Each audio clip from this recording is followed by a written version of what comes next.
Okay guys, so pants are all dry now, and I think I want to go with sort of a reddish burgundy color for the fur on the legs, and I think we're going to do the hat to match, because after all they are Khador, and we gotta have a little bit of red on here, at least some burgundy.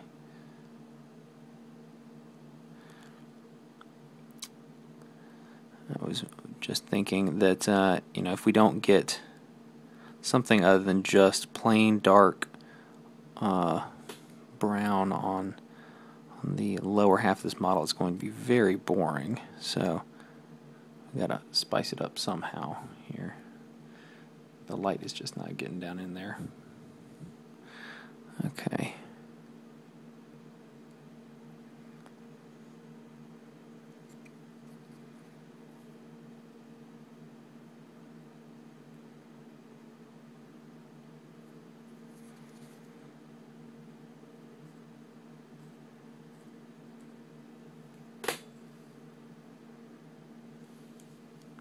It's really not even particularly that red so much as it is just a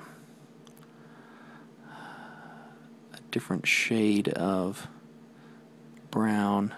I mean, it is a reddish brown, but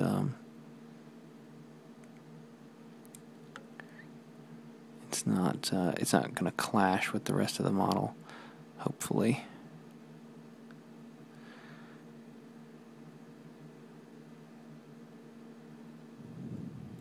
Okay.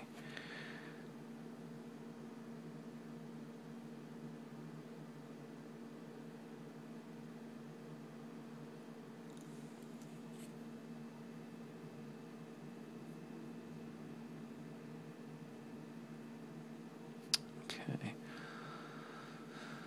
Alright, so we've got that there, and while we've got this color all mixed up, let's just go ahead and hit the hat with it, and it's going to look really very different up here on the hat because we've got such bright highlights there.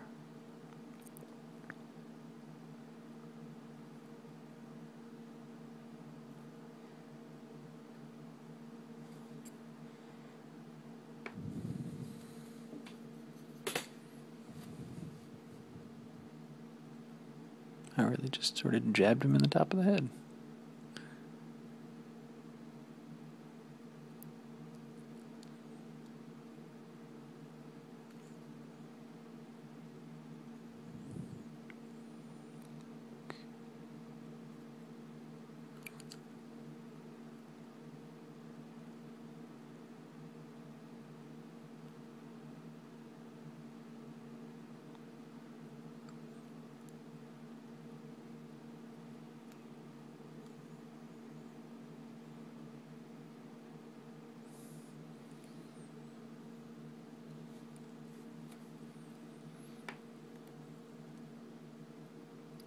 Okay, so there we are.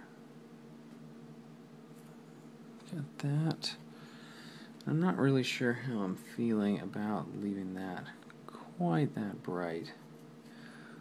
Let's give it another quick coat there. It's actually looking a lot better. Okay, so that's more what I was hoping for, coverage-wise. Okay, so let's go back down to the legs here, and we are going to use a Griffin sepia this time. We're just going to use a straight Griffin sepia, no Devlin mud in this one. So the rest of the legs are just Devlin mud, and these parts of the leggings are going to be just Griffin sepia, just to make sure that we maintain some of this red tone. Keep it varied, keep it interesting.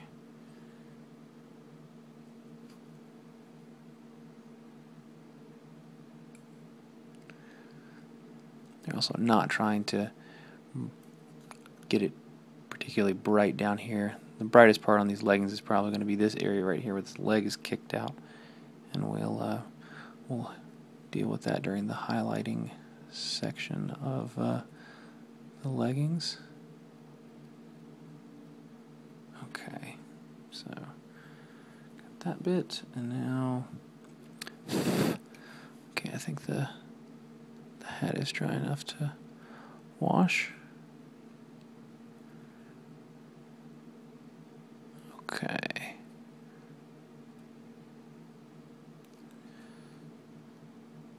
So there we are so far.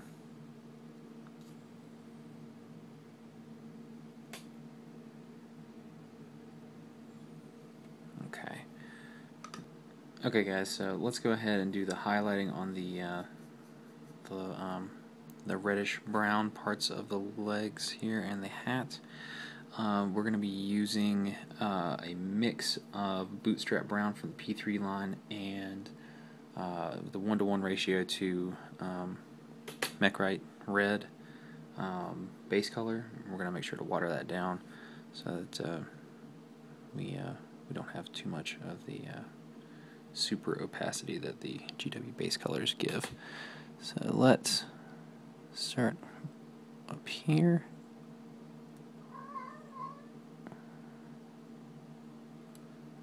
We'll just pull up to the top.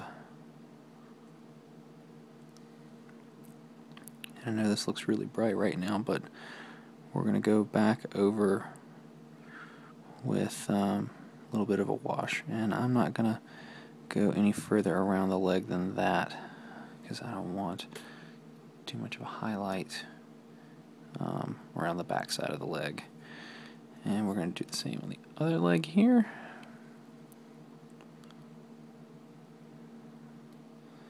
Just pull, pull, pull up to the top. And on this surface we can do a little more of it because it's really kicked out there and it's probably going to catch a lot more light. Okay. So there we are on that. And then for his hat, let's come up here. I'm trying not to kill these nice dark areas near the bottom of his cap here.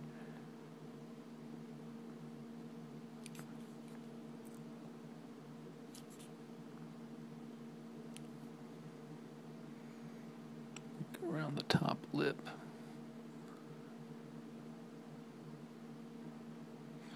There we are.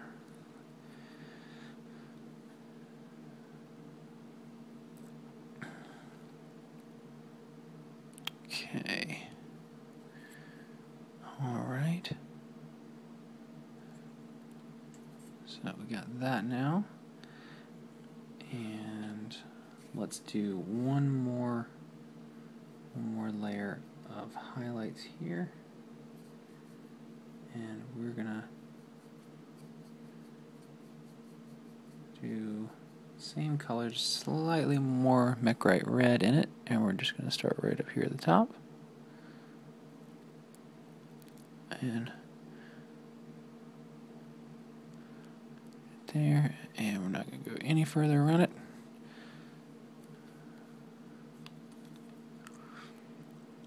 And here we are on this one.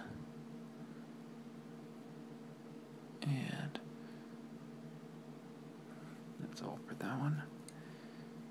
And we're going to mostly focus on the front of the cap here, this final highlight. And we will leave it there. And we're going to do a really light Griffon sepia wash over that once it's dry. While that's drying, let's take a look at this belt and his side bags here. I think I want to do that in just bootstrap leather, and we'll do a Devlin mud wash over it and a little bit of highlighting. Maybe we'll even bring out some slight red tones in it to try and match those other red colors. So we're going to come back and do the Griffon sepia on those in just a minute, but in the meantime, let's go ahead and skip to the belt. So I've still got some bootstrap brown on my palette here. Let's make sure we got enough water mixed in with it. There we go. And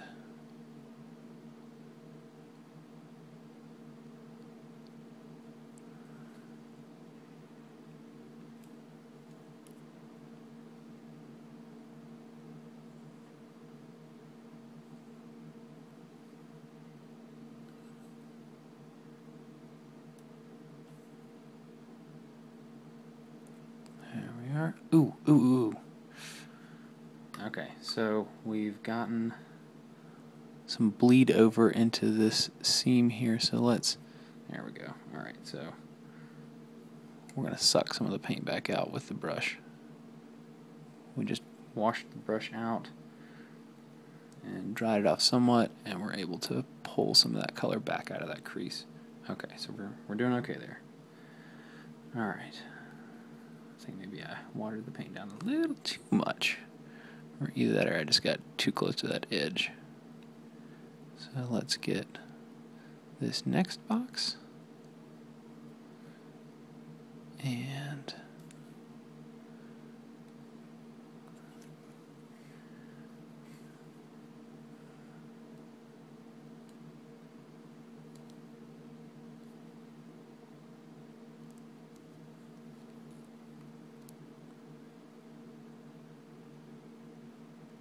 okay.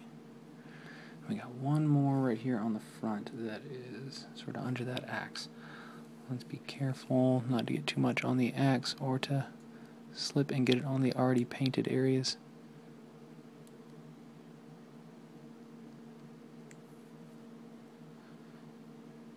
Oh. I'm sorry, I know you guys can't see that very well. It's very dark in that recess area.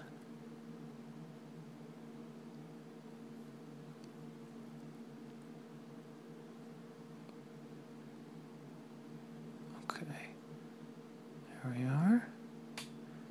Got that. And now let's go ahead and get the belt. We're just going to be doing it in the same color as the leather pouches. So here we are. And whoop.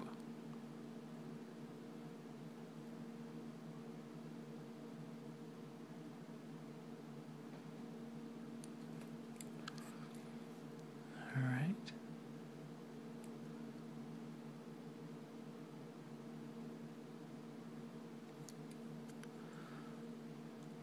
Okay.